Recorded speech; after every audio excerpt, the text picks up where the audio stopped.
Hello lovelies, Ellie here, and I am back with Fallingforsewing Season 2, Episode 2.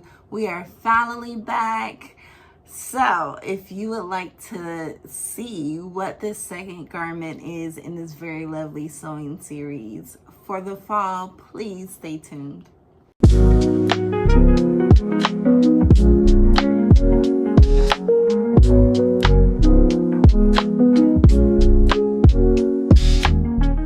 So thank you so much for your patience, lovelies.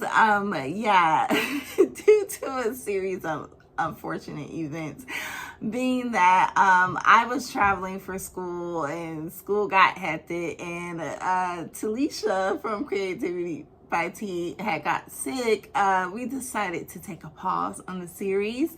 But we are back with the second installment in this sewing series. That means we just get extra time with you all to show you all our mates and have you join in on this series as well. So I am so excited to share about the second make. And choosing the second make, I definitely wanted to, originally I wanted to go with the theme of overalls, or let's just say overall / jumpsuit. So I had a lot of patterns in mind that I really thought I was going to go with, but there was one pattern that stood out to me. And surprisingly, it was an older pattern. And that pattern was McCalls 7626. So McCalls 7626 actually came out in 2020, right when I first started buying Sewingpatterns. And I had not used the pattern before, but I had my eyes on it every fall season, and I would, have it in a bunch of things, all the things that I was going to make, but it just never got made. So in choosing this pattern, I thought about what fabric would be ideal. This pattern does say to use wovens, garbardine, cotton blends, denim, wool blends, but due to the fact that I'm a curvy girl and I knew that I was going to have to do some pulling over the hips, even with a zipper, I just wanted to have a little stretch. So I ended up going with a stretch woven. I did get this stretch woven from Fine Fabrics quite a while ago. I've done so good, you guys, with this series because it is really forcing me to shop my stash.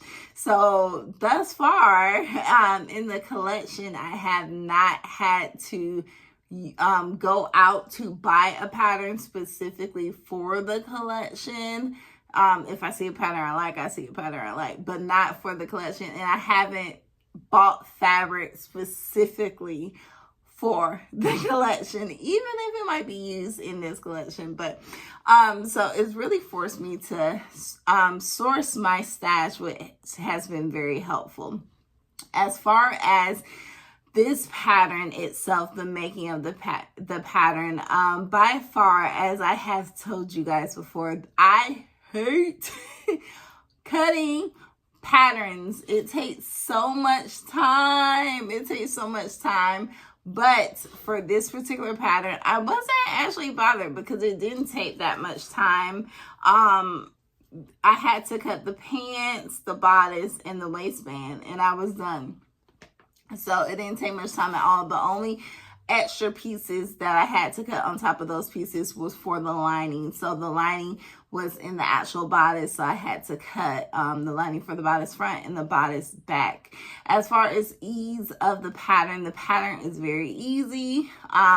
There were some steps that I decided to skip. For example, how they assembled the bodice. Sometimes when I'm using lining, I like to act as if the two pieces are one. That's how I sew them. So yeah, there were some construction steps in there that would have probably made for a neater finish, but due to my modifications, it really didn't matter. So let's get into modifications. Upon making this pattern and trying it on and just thinking about the convenience and the likelihood of it being worn, I made a major decision within the process of this pattern. So this seems to be a trend with this fall sewing series, because instead of making it a true one-piece romper overalls type garment, I decided to make it two separate pieces.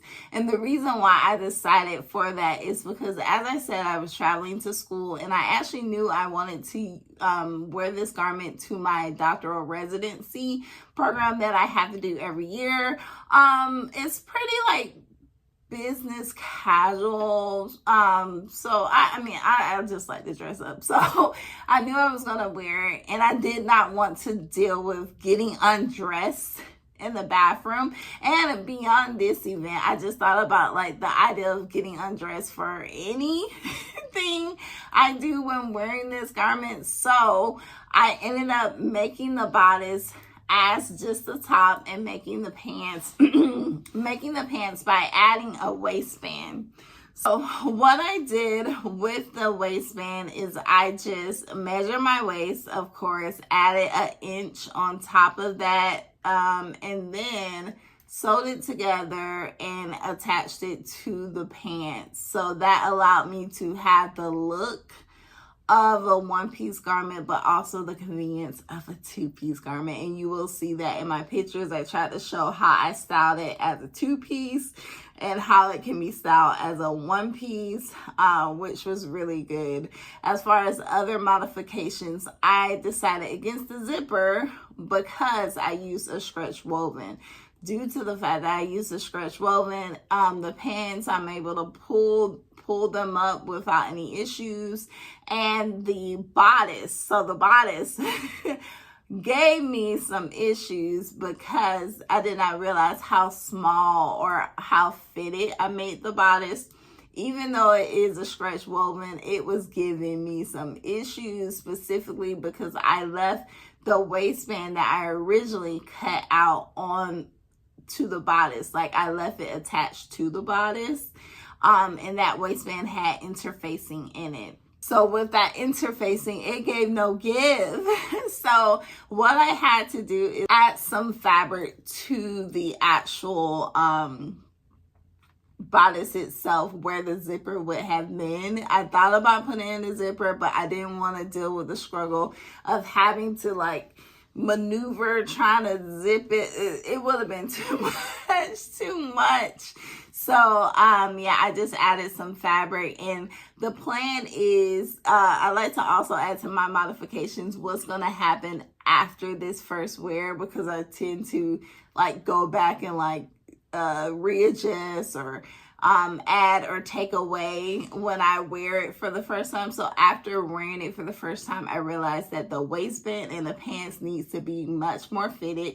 So I will be adding some elastic to the back of it so it could give me that fitted feeling, but also give me the stretch that I need to get over my hips. And then for the bodice, I'm just gonna go ahead and use that middle piece that I added to, you know, pull out that elastic thread and do some at ease to the back of the garment so I could easily put it on and put it out without it stretching. Because what happened was, since it is a stretch woven, when it stretches, every time I put it over my body, this part starts to get a little wonky because it still has that stretch up here, but it doesn't have the stretch down here, if that makes sense.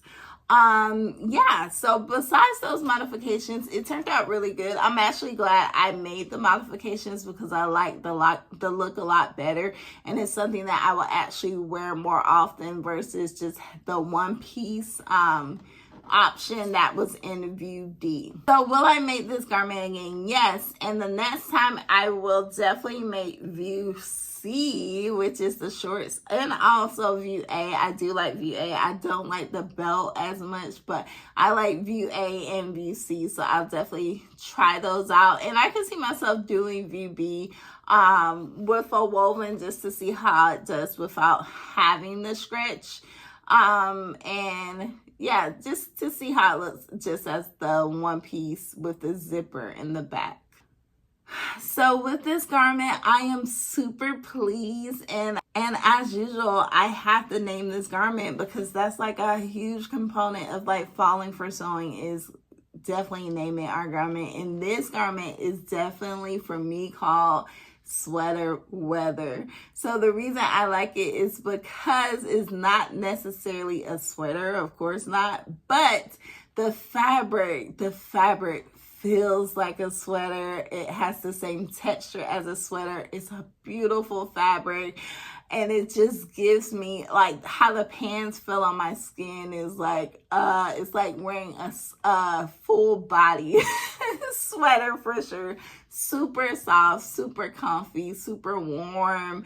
And the whole time I was wearing it at my residency, it was just like most comfortable outfit ever. Like, it felt like I had on pajamas. So do not forget to go on over to Talisha's channel, Creativity by T, and check out what she made. I am sure it is fabulous as usual. And if you have been sewing up some amazing fall pieces, please do not forget to tag myself at Sally and Sam Style on Instagram, as well as Creativity by T on Instagram, and use the hashtag Fallingforsewing 2024. You will see, you can use that hashtag, or you can just use hashtag Fallingforsewing. I'm checking both of those hashtags. And as usual, if you are not already experiencing the fall weather, I hope it is coming your way in Atlanta. The temperature is finally cooling down once again. It had cooled down, then it warmed up, then it cooled down, then it warmed up. But I'm hoping that we have cooled down, because I don't know. I'm not sure if I said it on this channel before, but October 1st is my cutoff. October 1st is when I just tell myself it's fall and I'm going to dress like fall. I don't care if it's 100 degrees outside, because I'm getting this fall wardrobe in. Also, please stay tuned, because we will be back with our next make for our Falling for Sewing series. And in between time, you may see a video or two showing my amazing thrifting haul for the fall. I mean, your girl has been finding some amazing vintage, so you'll be seeing that soon. I also have a fabric haul coming your way. And welcome to my office. You guys have been all over my house, so now we're in the office. Hope you enjoy your stay, and I hope you come back next week to find out what we made for the fall. Until next time, continue falling for sewing. Make sure you come on over to Instagram and TikTok to see what I'm up to, and let's be friends. Bye.